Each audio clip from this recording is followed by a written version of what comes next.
All right. So in order to finish the as-is valuation model for Costco, you would have had to do a few things. First, from the model we built, you would have had to go to the model data tab, and you would have had to, based on your Bloomberg export, you would have had to replace all of the Costco data and overwrite the previous company Ericsson's data, right? Then you would have had to go to the assumptions tab, and you would have had to start updating the assumptions.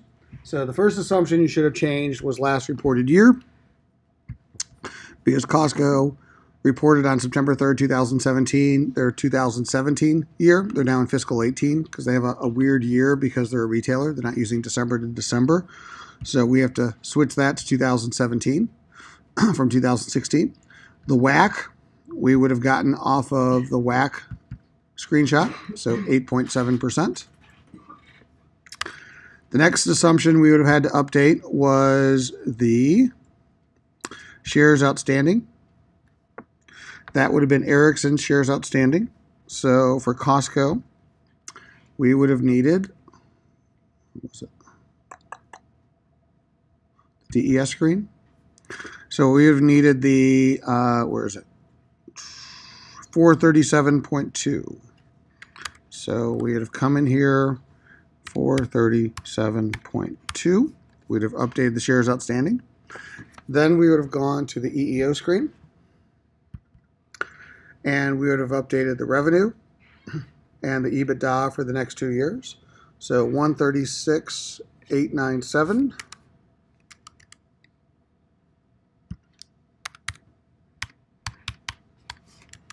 And we would have updated 145,948.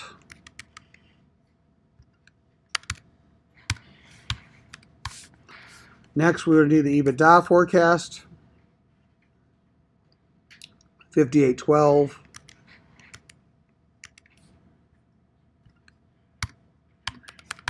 And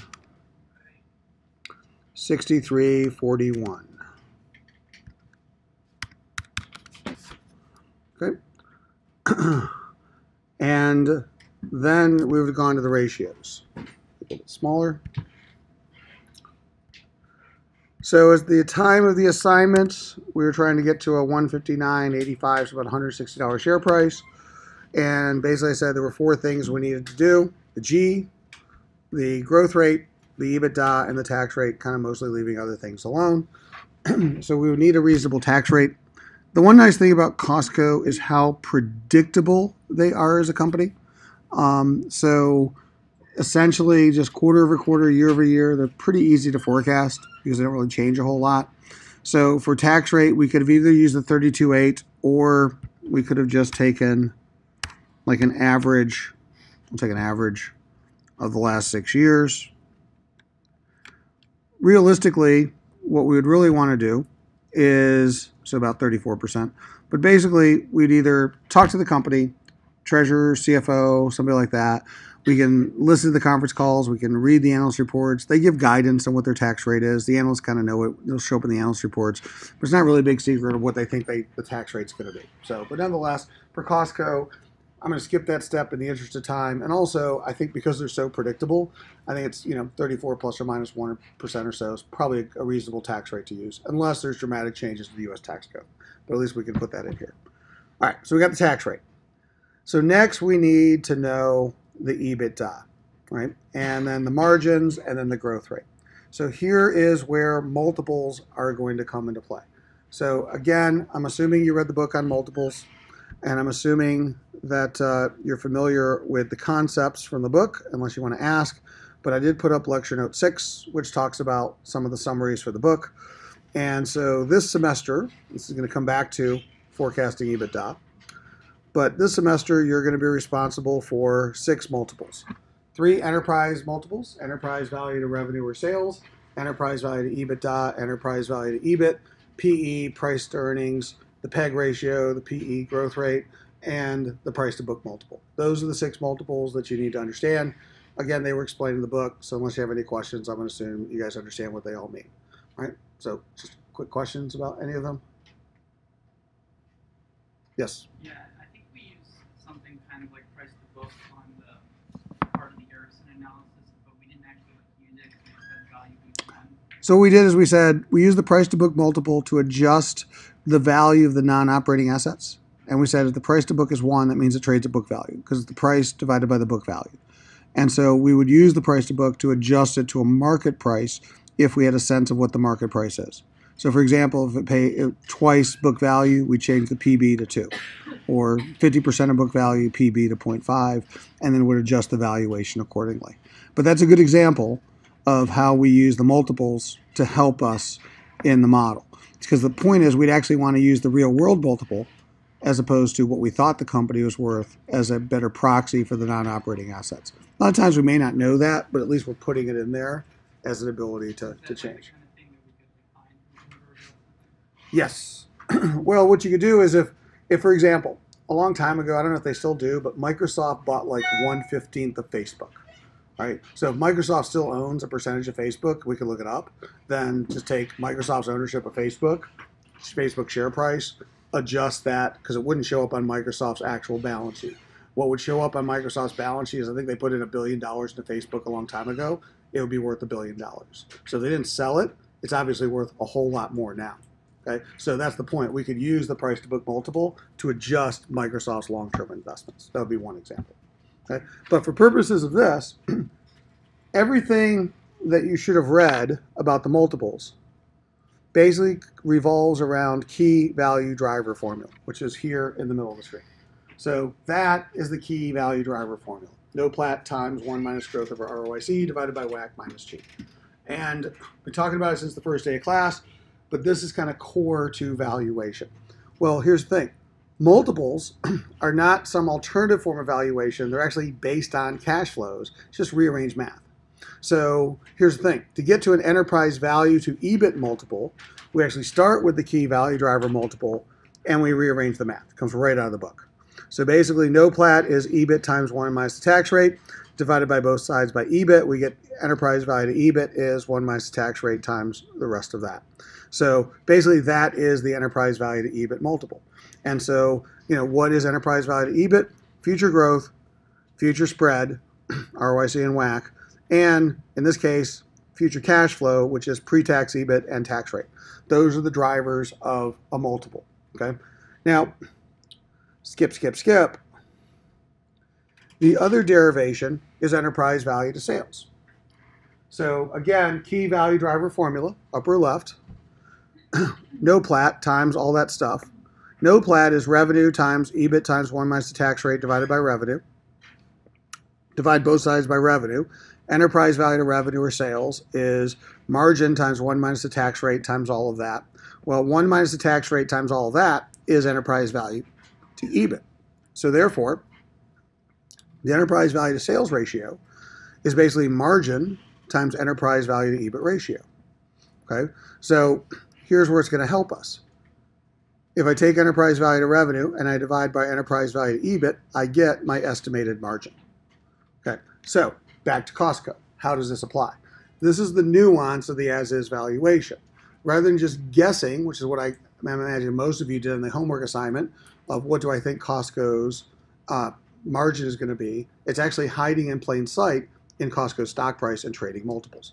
This is the margin that explains their stock price. We take the enterprise value to sales ratio, we divide it by the enterprise value to EBIT ratio, and that is the margin long-term for Costco in perpetuity. So it's sitting right here in the trading data. So that's what we're going to do is we're going to back out the margin to help us with our valuation that explains the current stock price. So with that in mind, we're going to do this analysis for the other multiples as well. So what I want us to do is to create in Bloomberg a multiples template because we're going to be using these multiples a lot. Okay, so you're also going to have to do an assignment on that. So we're going to go ahead and create it right now in Bloomberg. So if you go to Costco, U.S. equity, and then you type in RV, then what I also want you to do is for comp source, instead of the analyst curated comps, which is the default, we're going to use the Global Industry Classification Service comps, or GICS. So GICS, which I think was created by Standard & Poor's and managed by Standard & Poor's, is a 4-level series of company groupings. They start at the sector, which is a 2-digit code, and they go to an industry subgroup, which is a 4-digit code. Then they go to the industry, which is a 6-digit code, and then they go to the sub-industry, which is an 8-digit code. Okay, so basically around the world, it's called the Global Industry Classification Services, companies are put into sectors, industries, etc. by these codes. And then you can actually search for codes and then see which companies are peers or potentially competitors. So in this case, we're going to use GICS and we'll do the sub-industry, which is the 8-digit code. Now for Costco, we're also going to do it for country of domicile, which means just U.S. competitors. Well, in Costco, it's only 3. Okay. For other companies, it'll probably be more than 3, but nonetheless, it's at least 3. So they have only 3 publicly traded real competitors at the 8-digit code level. And the answer is really Costco and Walmart, because I don't even know who PriceSmart is. But obviously, BJ's, I think they're private. Not a lot of wholesale clubs in the U.S. that are national in nature. But regardless, we at least have our default list. And then I want you to go over to the Custom tab. And I want to start adding in the multiples. So here's why we're using Bloomberg and not like Yahoo Finance. Company is worth the sum of the future cash flows. When you did the valuation model, we used the consensus estimates to help us understand the future cash flows. Well, the same thing. We can't use historical multiples because historical multiples don't tell us about future cash flows. We need future multiples, forward multiples. So it's not multiples on trailing earnings. It's multiples on expected earnings. That's what's going to give us a better insight into what's happening to a company. So we're going to start out with the enterprise value multiples. The first is EV divided by sales or revenue. So in Bloomberg, add column, EV divided by sales. And you can see that Bloomberg has an EV to best sales. Best stands for Bloomberg estimate. And specifically, it basically gives you access to the consensus estimate analyst database. So the analysts and the EEO are predicting all of the forward numbers. Well, we can basically get access to it right here in the RV screen. So if I went to EV to best sales, I can go to, for example, a customized period. And I can do, for example, if I go years ago forward, well, I have forward year or calendar years, fiscal year.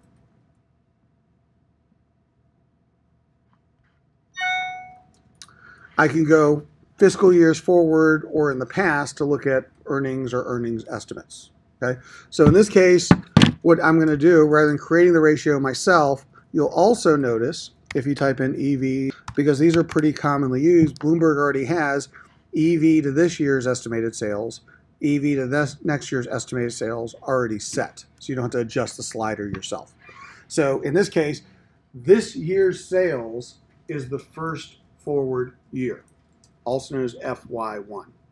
Okay, so for Costco, their fiscal year started on September 3rd, 2017. This is October. So basically, we are about 60 days into the year. So that would be forward year 1. Okay, that's 2018 for Costco. All right, 2019, which will be the next 12 months, 2019 Costco, that would be estimated next year's sales. So as the book talked about in your reading today, what gets more normalized is the second forward year, which means the first full year of sales for a company that they're not currently in. So in this case, for Costco, FY19. So rather than adjusting the slider, we can just use EV to next year's sales, hit enter, and boom, there it is. And because we set it up, there's the industry average, and there's the multiples for Costco. Questions about that? All right, we're going to do the same thing for EBITDA. So EV divided by EBITDA.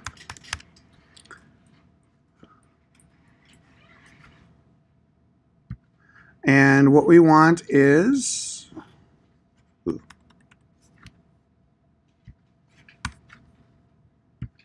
try this again, EV to EBIT. There we go. Oh, I'm typing EB, EV. Can't spell. EV space divided by EBIT. There it is. I want EV to next year estimated EBITDA. Okay, FY2. Right? Then I want EV divided by EBIT. And because EBIT and EBITDA are going to show up in the same search, show more matches, scroll down, look at the scrollable list of what it found. EV to next year estimated EBIT. Update. So I have the forward EV to sales, EV to EBITDA, EV enterprise value to EBIT for the next three, or for those three ratios for the next FY2, for next year, fiscal year. And because I'm going to save as a template, this will be applied to any company. Okay. Next, I need the price to earnings ratio. So P/E, same thing. I want it for next year. And obviously Bloomberg has many of them for next year. So what I want is the estimated PE for next year. Okay. Next, I need the PEG ratio, which is the PE divided by the growth rate, the long-term growth rate in EPS, which is a 5-year growth in EPS. So here's the point. I'm going to take the PEG, but what I want is I want the PEG for next year. So basically take this PE, which is the second year PE, and divide it by the long-term growth rate in EPS, and that is the best PEG for next year.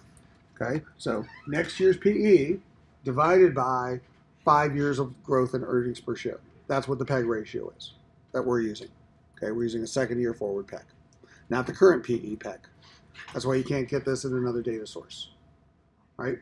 Finally, you're going to need the price to book multiple, P/B. Current stock price divided by current book value.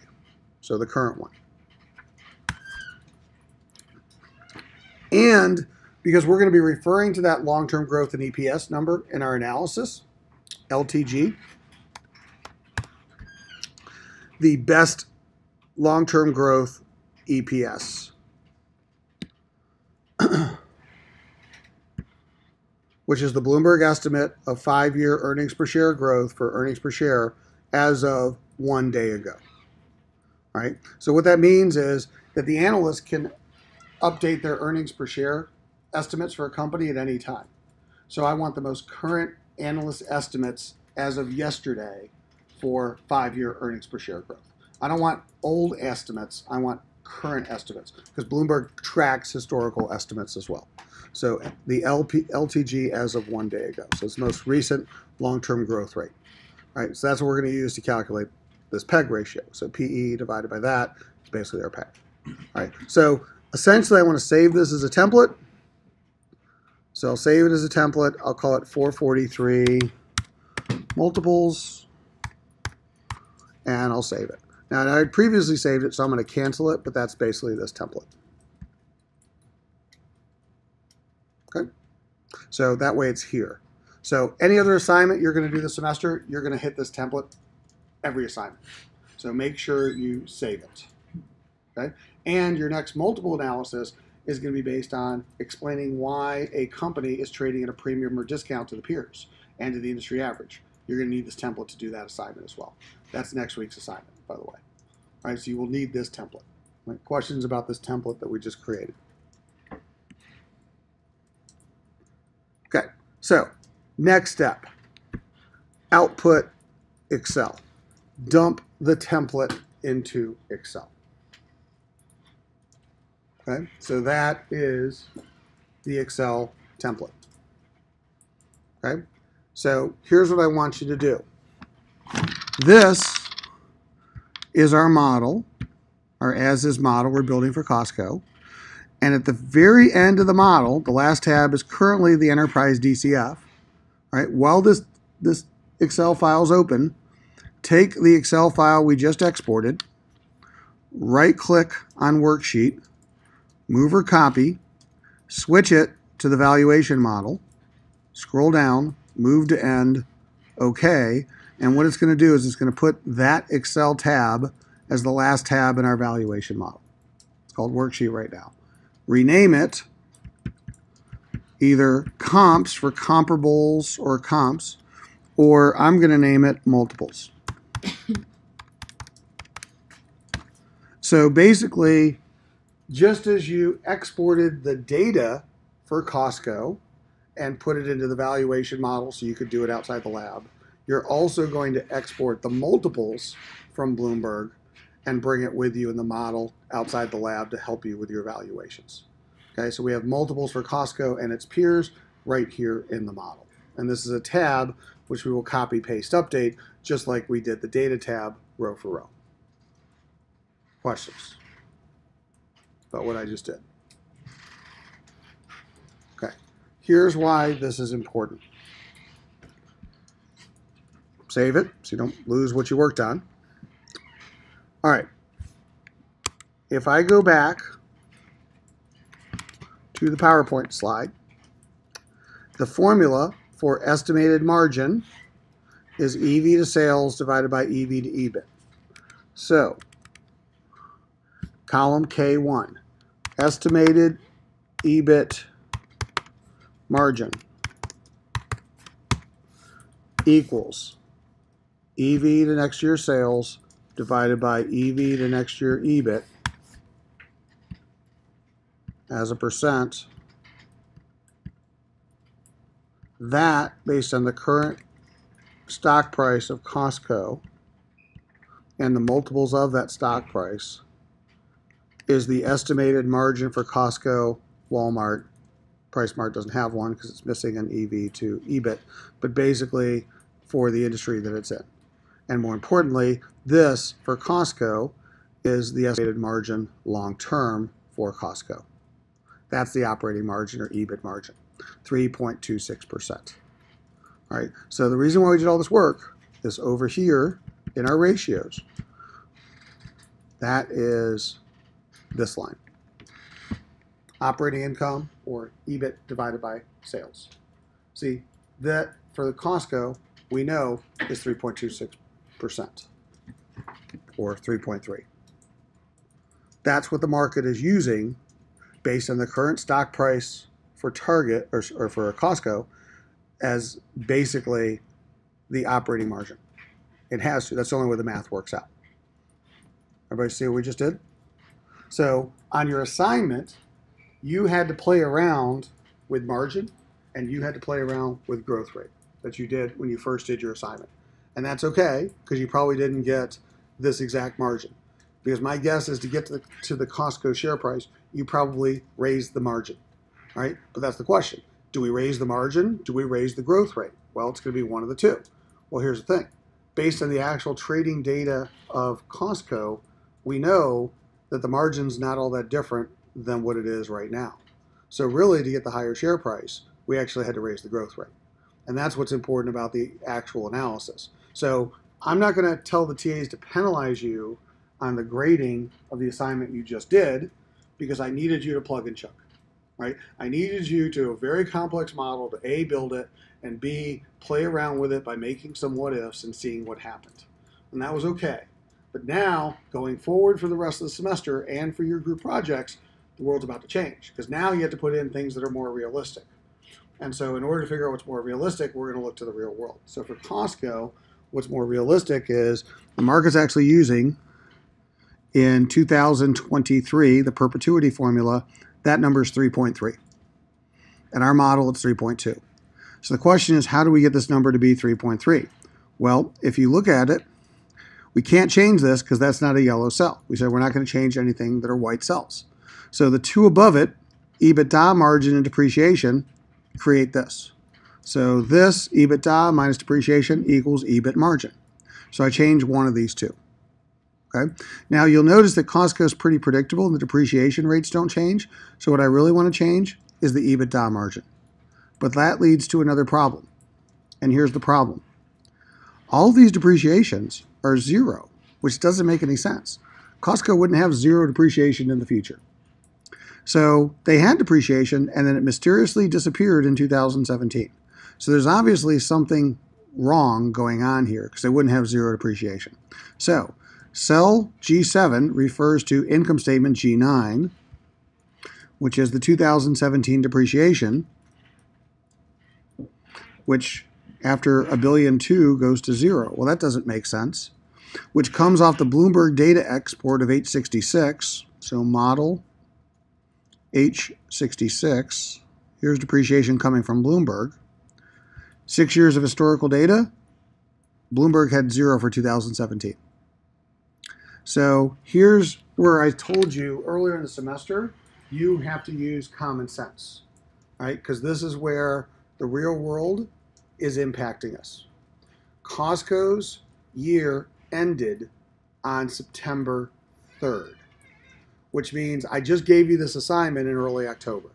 So what Bloomberg is going to do is when the company does the press release, right, and they release their 2017 press release, Bloomberg's going to put those numbers in immediately, right? And that's what we had. We had the data from the press release, but that was the income statement and the balance sheet. What the company didn't release in the press release was the cash flow and the depreciations of the cash flow statement.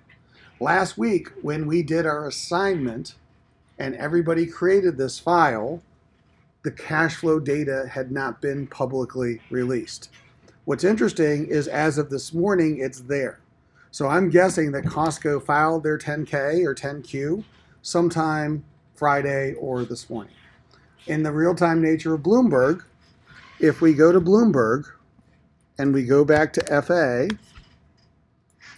on your assignment, and I checked this with the earlier sections as well as what I did when I created the assignment, this number under cash flow, which is what we're looking at for depreciation, is now a number, 1370.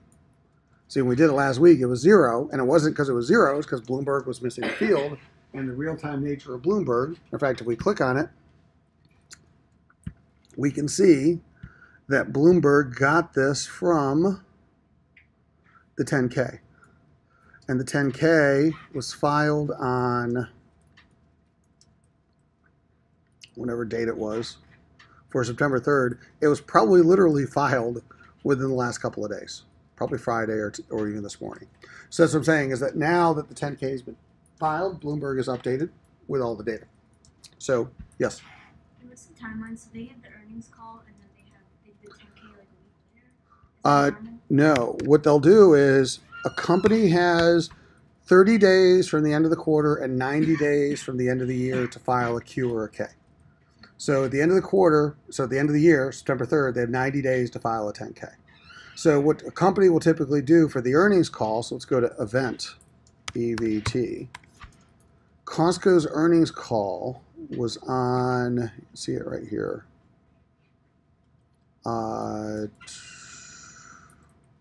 October 5th. So on October 5th, Costco released kind of like preliminary reporting data. So here's the press release, here's our earnings for the year and the quarter, here's what we did, and they'll usually give a spreadsheet. But they don't give all the information that's in the 10K. And then they have 90 days for the day of the end of the year to file. Costco obviously filed pretty aggressively. They filed within, 45 days? So basically, Bloomberg picked up the data on October 5th. You had your assignment, what's today, October 23rd? It's the 23rd. So you had the assignment last week. Sometime at the end of last week, they filed the K. The K was filed. Bloomberg is now picking up the K. But the K was probably not released at the time of the earnings call, because that's the point of the earnings call. You usually release it right before the call. So Bloomberg gets it, and that's what I'm saying. Sometimes it's had some missing data. So if we didn't have this data, we would have had to guesstimate a depreciation, because we can't have a 0 going forward, which changes our valuation. And so what I'll point out to you is that if I look at our spreadsheet right now with the 0 in our valuation, we have a share price of 132. All right, but that's assuming no depreciation going forward. So when I put in the depreciation, and here's the other thing, other data, because there could have been other data points that Bloomberg was missing that also weren't available until the 10K was released. So what I have to do is I have to come back here to FA. I have to go back to our model tab.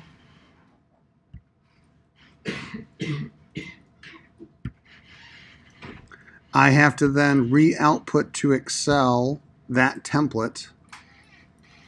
And then I have to recopy and paste in the model tab, paste special values, the data, you'll now notice other data that wasn't there starts popping up because the 10K is now out. And oh, by the way, the stock price is now, oh, value.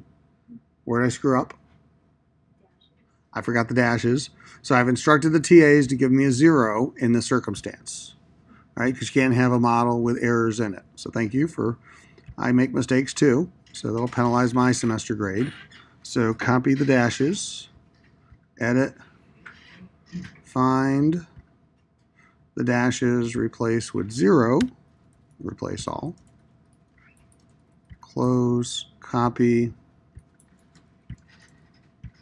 let's go back. So that's why I make you foot things, do both sides. That's why I make you copy and paste, because when you see errors, you fix them as you go along. You don't leave them in your models. So back to this. Now I have a share price of 93. So with the missing data, I would have had a share price that was $40 higher than what it should have been because I didn't have all the data points. So what you guys did for a homework assignment is completely invalid. All right, you wasted your time. All right, except you didn't waste your time because we're going to finish it right today. But more importantly, what you did is you got a better understanding how the model works. And that's what I really needed you to do.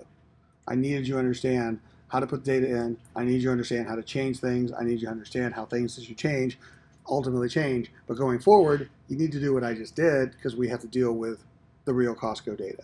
And this is the most recent Costco data. So starting with the $93 share price, we need to get back to 160. So long story short, I know depreciation is not going to change all that much. So this number needs to be 4.3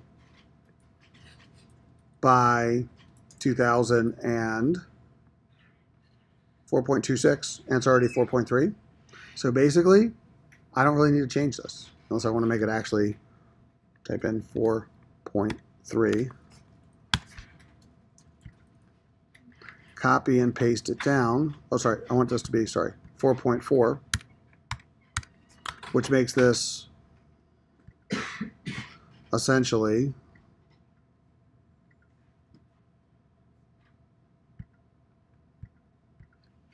equals that minus that. Screw the model up left to right. There we go. So that's now 3.3. Everybody see that? All right, so Costco is pretty easy because I need from here to go to 4.4. So I'll just go right here. But you'll notice it's not going to affect the share price all that much. All right, so here's what I mean by the as is. What I now know is that at a reasonable tax rate as a U.S. company, this is the margin that the market's using. It's not all that different than Costco's margin. It's pretty predictable. So really, what's going to change the stock price to 160? What has to change? Growth rate. So that's the point. What you probably did in the assignment is you probably raised the margin, and because otherwise you would have had to have a crazy growth rate. Right? So the point is now we have to have a crazy growth rate in order to get to this margin. So what is the crazy growth rate? Well, it's going to be somewhere around, because we did this in the last class, 14%, and you probably would have had to make your G somewhere around 5%. All right, and so there was like 4.6. This number I was playing with earlier. All right, so I'm just saving some time, but you would have probably raised your G, you would have raised your growth rate, and then you're looking at all this, you're like, this doesn't really make a lot of sense at 14, so I probably have to raise the margin. But what I'm telling you is the market's not raising the margin, so we have to figure this out with the growth rate. All right, so here's the next thing. If I go back to the readings for today, this is the formula for enterprise value to EBIT.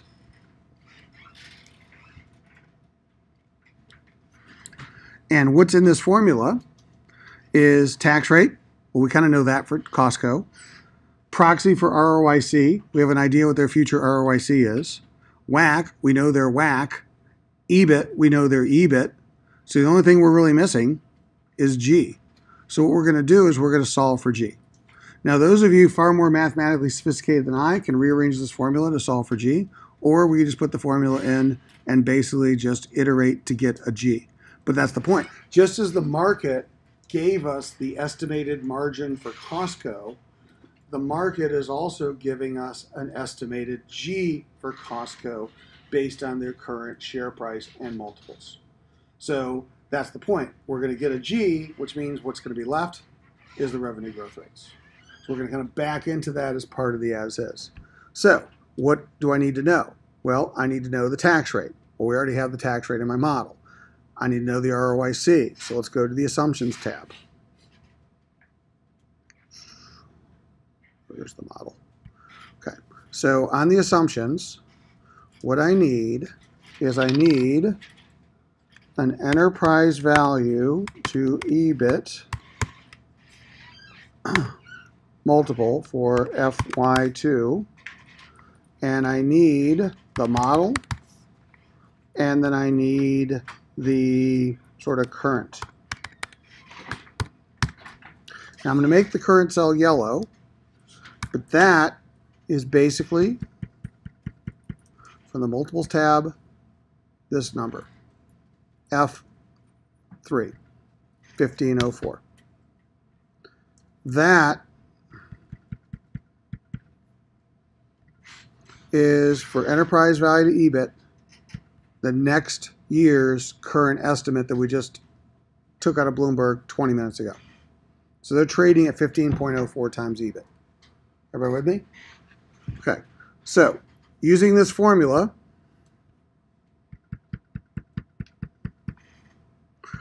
we got a G here. Let's figure out what G matches it. So putting this formula in, equals left paren 1 minus the tax rate. Well, the tax rate equals left paren 1 minus, from the ratios, 2018 tax rate. We're kind of using that tax rate as the proxy for forwards. There's the 1 minus the tax rate, times 1 minus the G, which we can iterate through, divided by the ROIC. So there's our future ROIC. Assuming for Costco, it's probably pretty representative because it's pretty predictable anyways. We can always change it. Right paren. Take all of this divided by left paren, the WACC minus the G. So given that G, a 4.6%, this gets me to an enterprise value to EBIT of 12.24. And I need to get to 1504. So obviously the market's using a G higher than 4.6. So 5, 6, there we go, 5.6, I'm pretty close. So it is at that G, 5.6, that explains the current multiple. So everybody understand what we just did?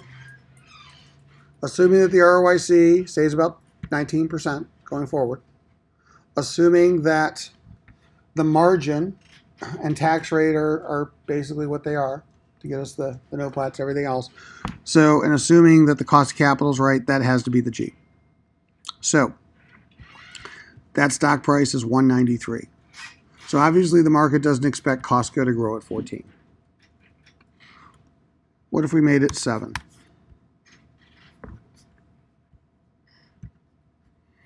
What if we made it 7.5?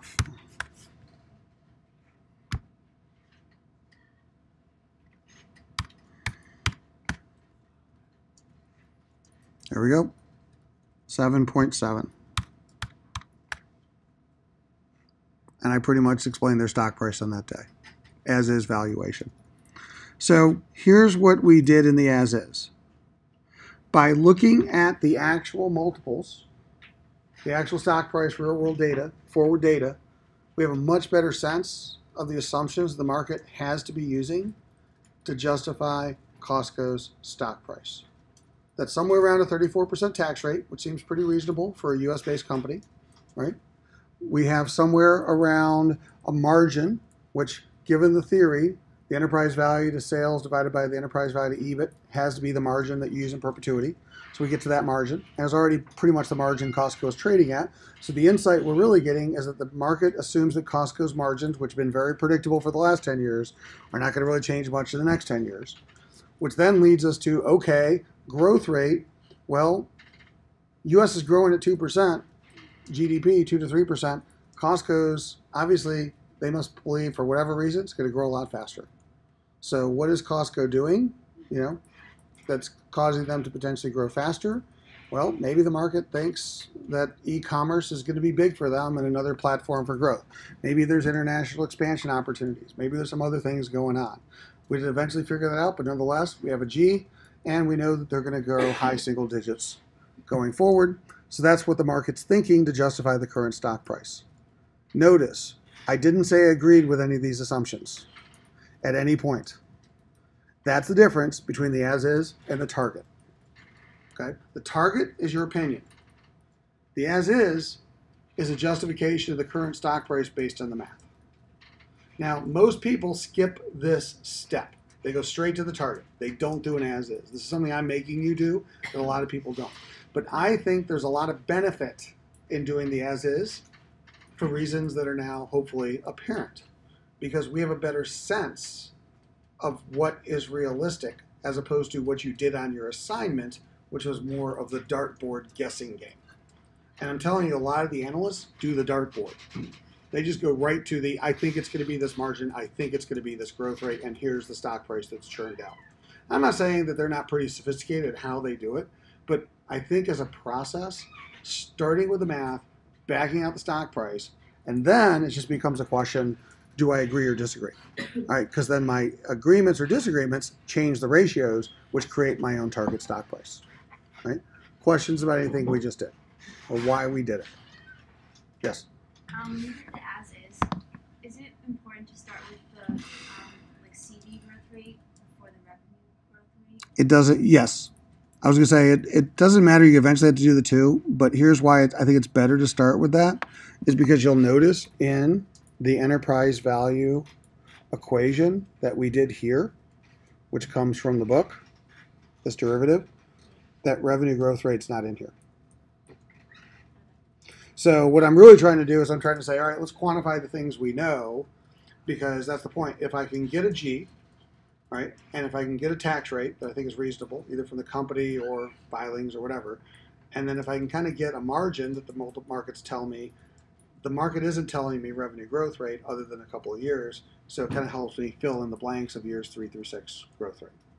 Now I could start with the growth rate and back into a G, which is what a lot of people do, but because we know this formula, I like starting with the G. But if you get a crazy G, and I'm just telling you, sometimes you'll do the math and the answers won't make any sense. Don't think that you have to always use the G that the formula gives you. You can always use common sense. Just like I'm pulling data from Bloomberg, it's missing a depreciation, I'm getting a crazy stock price. That needs to be overridden, obviously. So use judgment as you go through this. But nonetheless, at least it kind of gets you in the ballpark. Right? Other questions about what we did or what you need to do? All right, so this is the as-is. Now we get to the target. The target is the opinion. So let's talk about how we get to the target and what's called the bull and the bear. Because when we do valuations, you're going to do 4 files. You will always, going forward, turn in 4 Excel files, no longer 1 Excel file. As is, bull, bear, target. Okay? So let's talk about Costco. In the real world, if you're on Costco, HDS, what you learn from your certification is the owners of Costco, okay, on a scrollable list. So right now, this is called the buy side. These are the people that actually own Costco's stock. Their largest shareholder is Vanguard, 33.6 million shares, 7.7% of the company. Recently, they bought 937,000 shares. So Costco Wholesale Corp is the second largest owner, Capital Group, BlackRock, State Street, Wellington, FMR's Fidelity, Northern Trust, Bank of America, etc. By the way, Berkshire Hathaway, Warren Buffett is the 17th largest shareholder of Costco. I didn't even know until this morning that Berkshire Hathaway owned Costco, but they do. So back to this. These are the buy-siders. So let's say that you get a job at Fidelity, FMR, and as part of the Fidelity funds, you're in this group of Fidelity funds, and you just happen to be managing the Fidelity total market. Let's see, put you in a fund here. You're in the Fidelity Series Growth and Income Fund.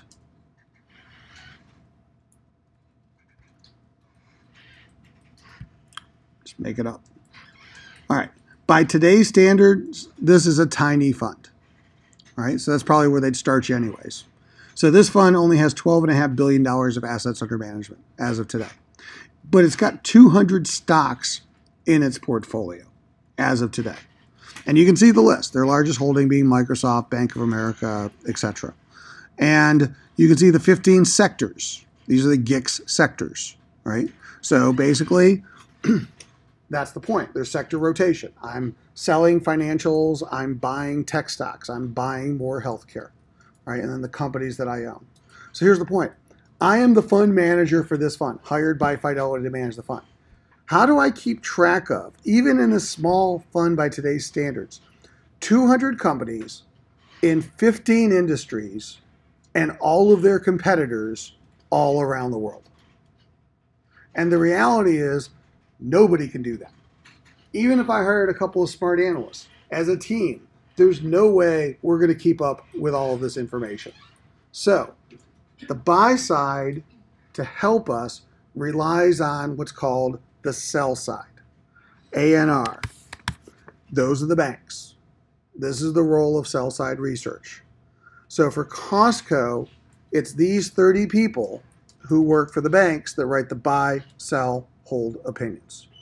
As of this morning for Costco, 19 analysts say buy. Buys are worth 5 points. 11 say hold. Holds are worth 3 points. None say sell. Sells are worth 1 point. On a 5-point scale, Costco is a 4.2 out of 5. All right? What a hold basically means is that the company is fairly valued and will trade in a trading range, usually plus or minus 10% of the current stock price. All right? So whether the stock price is 160, 162, or 158, it's a trading range. All right, so I'm not going to tell you because the stock goes from 160 to 152 or 160 to 158 that suddenly you should load up on Fidelity or load up on Costco.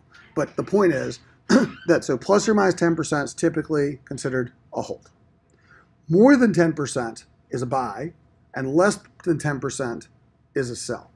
Okay, so for example, as of October 20th, Brian Nagel of Oppenheimer, one of the 30 analysts, put in a price target of 185, more than 10% above 162, therefore buy. Okay, outperform green means buy.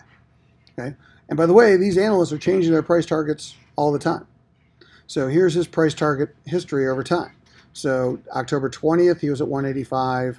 October 6th, he was at 185. September 12th, 185. He's been at 185 for a while. Back in 2016, he was at 175. So he's been pretty bullish. Oh, a long time ago, he was at 120 back in 2014. So regardless, they can change it any time. And so here's the point. Take the average of all the analyst price targets, 178. Based on the current stock price of 162.10, that, and at 162.3 when I loaded the screen, basically, that's a 9.8% 12-month return potential. So these are 12-month target stock prices. So when we say target, that's what we're saying. In 12 months, here's the intrinsic value of the company, the cash flow value. The company should trade towards this intrinsic value, and therefore here's what they should trade at in 12 months. Not today, but over time they should work to that, because in the short term there's a lot of noise. But nonetheless, the analysts, wisdom of the crowd, thinks there's 10% upside today in Fidelity. In the last 12 months, it went up by 14.5% through this morning. Okay, that's what the sell side is. Now, if I look at Brian, Brian has a coverage universe of 12 stocks.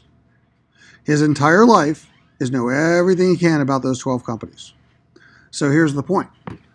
At Fidelity, because I can't keep track of anything, I hire companies like Oppenheimer and people like Brian who are specialists to advise me. That's what the sell side does. So the customer of sell side research, the buy sell holds, it's not you and me, it's the buy siders, right? And when they say buy Costco, I, Fidelity, put more Costco in my fund. When they say sell, I get rid of Costco from my fund. When they say hold, I keep my current allocation. So these are the recommendations. Now I can ignore them, but I'm telling you, if they're good, I'm going to follow them. And that's the next thing. How does the sell side make money? Conflict of interest. Two ways. Last year, $3.9 billion of research was spent on sell side research. That number is going down over time because it's becoming automated, but nonetheless, it's almost $4 billion a year on sell side research. So I'm tapping into that. And I'm going to pay for that subscription. Number two, trading fees. If Oppenheimer is advising me, then as Fidelity, when you actually say buy Costco, I'm going to execute the trades through Oppenheimer, and Oppenheimer is going to make money, right? Penny a stock, whatever we agree on. But the point is, they're going to make money. So that's the point. There's a conflict because, to be honest with you, the way that the sell-siders don't make money is if you hold. The actual way they make money is when you trade, which means buys and sells. Okay? So these people have an inherent financial interest to get me to trade. They don't care which way the stock goes. The worst thing for them is the stock to you just leave it alone. But yet I overcome that conflict of interest because what I tell you is, okay, you have a conflict, you can burn me, but if you burn me, I'm going someplace else. I'm going to another bank. Okay, so that's the other side of it, all right, which is basically you can control what I do, but if you burn me, then I'm going to go someplace else. But here's the benefit, which is these analysts are the people that ask questions on the conference call. These analysts are the people that invite all the peers that show up at these industry conferences. And I get to go along with them to these industry conferences to meet all of the senior leaders. And so as a fund manager, it's not that I can't call every investor relations and every CFO head of every one of my portfolio companies, but the flip side is they're doing this for me. And they're keeping me apprised. That's why those research notes are meant for me, the fund manager, to tell me what's going on. They give me the summary of the conference calls. They help me know that if something bad is about to happen to a company, they tip me off if they see something in the wilderness that I need to be aware of. So that's the role of the sell side. Okay? But nonetheless, that's what we're going to do here is that a couple years ago, I had Nicole from Morgan Stanley, who was the sell side analyst for Caterpillar, guest lectured in this class. And what she said is, this is pretty typical, I have her PowerPoint, and more importantly, I actually have her model for Caterpillar, because these models are available. Matter of fact, when Bloomberg was here early this semester, that's the point. If you go to the earnings estimates, what Bloomberg is now doing, and you can see it, well, here, is they're now actually trying to take the analyst models and they're trying to make them accessible via Bloomberg. Unfortunately, it's a paid feature, and we don't pay for it. So they're going to actually try and sell access to the sell-side models. But the sell-side analysts can give out the models. Matter of fact, they'll give them out a lot of times to their clients, the Excel files they actually create, and to the companies themselves. So the companies can actually see the way they are being modeled, because the analysts are hoping that the company will give them information to create better models. But nonetheless, I'm going to post sometime later this week to the file section the actual sell-side model that Nicole had built for Caterpillar. And it was like 5 days before their conference call, and she was preparing for the call, and she was talking about how she prepped for the call. And most importantly, it's a team of three, okay, typically the analysts. You have the lead analyst, who's actually the person whose name is on Bloomberg. You have a junior analyst, and then you usually have an undergrad, okay? So if you guys are interviewing for a job and you use sell side, you're that third analyst. And your job is actually to go get the data and to make sure that there are no screw-ups so that when they're doing the model, there's not an accidental zero depreciation in Costco, which causes you to misrepresent their share price by $40 because you're not dealing with the full 10K data. Like, that's going to be your job when you actually get these things. You're going to be the ones who's going to go get the multiple data and do the comparable analysis and do the baseline DCFs. You're going to be getting the industry research reports and pouring through them to get the information necessary to do this. You're going to be reading transcripts of conference calls of all the people that you can and getting all the extra research and aggregating it. And when they say run scenarios, you're going to be doing the Monte Carlos and the other analysis on the spreadsheets. But nonetheless, as we put them together here, the important thing, let's go back, for us is we are going to create, and this is what Morgan Stanley talked about, so let's go back, going forward, an as is, and then we're going to create a 12-month target. But before we create a 12-month target, what Morgan Stanley and a couple banks started, now more banks do, is they're going to create a range. So if I tell you that Costco today is trading around 160, I want to know in 12 months, what's the best Costco could do? What's the bull scenario? What's the worst Costco could do in the next 12 months? What's the bear scenario? And then where do you think it's going to be on that range? That's your target. That's what I mean by 4 Excel files.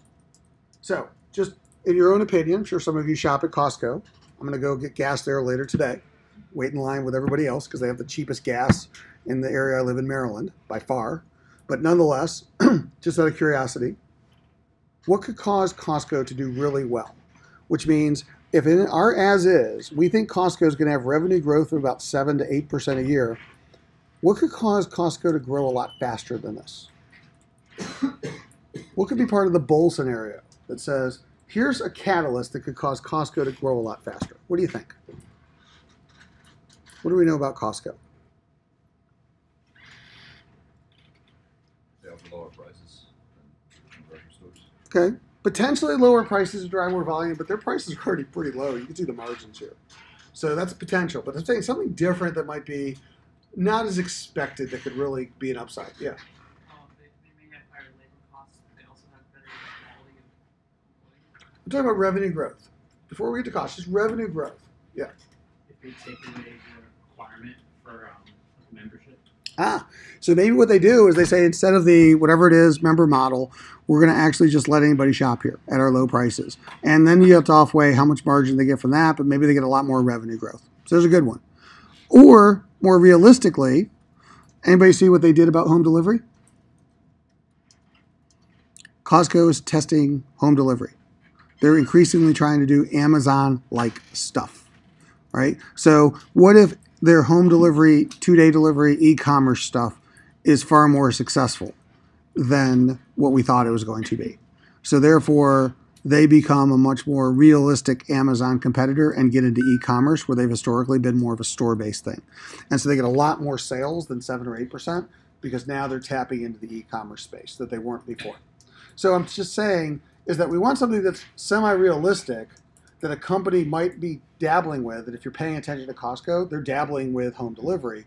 So that's the point. We can actually see that maybe that takes off, and that's the bull scenario. So what if they start growing at, and this is what we're going to talk more about on the next class, what if they start growing at 10% a year versus 7% a year? Well, guess what? That's a $170 stock price. Now I'm starting to head towards the upper end of the range. So that's the point. If we get a little bit better growth, we get a little margin, and more importantly, here's our assumptions for what would cause this. Here's our bull, right? What could be the bear? What could really hurt them in the next 12 months? Sales or margin. So somebody mentioned labor. Who said the labor issues? What could hurt their margins on labor? They have to negotiate raises with their union or something. Yeah, so there could be some unionization. Or what about all these minimum wage laws? So if they start raising minimum wage in all the states they're in, then that could really hurt a company that has razor-thin margins to begin with if their labor costs start to go up. So I'm just saying, so we can build a bear case for unionization / and we want to be realistic of what we're seeing, but unionization / higher wage rates, and we can model that. We can say, okay, here's the bear scenario, here's a price. Here's the bull scenario, here's a price. I give you a range. Realistically, I think this is where they're going to end up. That is my target. Those become the 4 Excel files. And for your next homework assignment, the 500-word paper. Okay? 500-word paper is, we have 4 major assumptions. G, revenue growth, EBITDA margin, tax rate. Here's the reasons I use those 4 numbers in my as-is. Here's the reasons I change those numbers and what I change those 4 numbers to in my bull. Here's the 4 in the scenario for the bear. Here's the 4 for the target. That's the same thing you're going to do for your group projects. Okay, so when you're doing your presentations for your group projects, same thing. This is the analytics. So what is not just the math, but why did you change the math? That's the other thing that is important to me. Because it's really easy, plug and chug, to change this from 6 to 10. Say they grow at 10, oh, it's 170 stock price, blah, blah, blah, there's the buy bull. No, why would it go to 10? Okay, what could cause it to go to 10?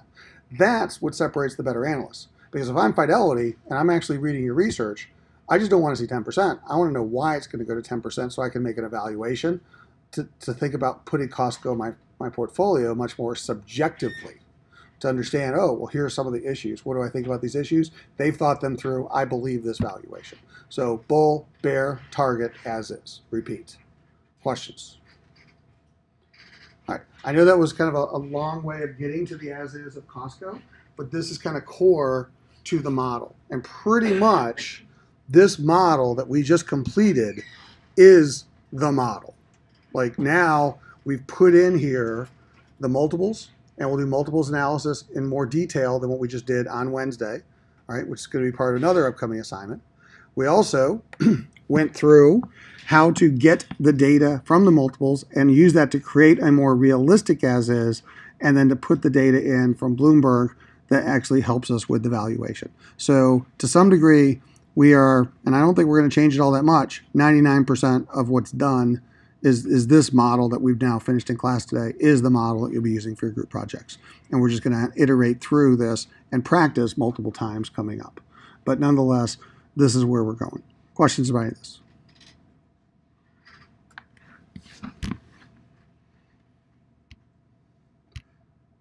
Okay, so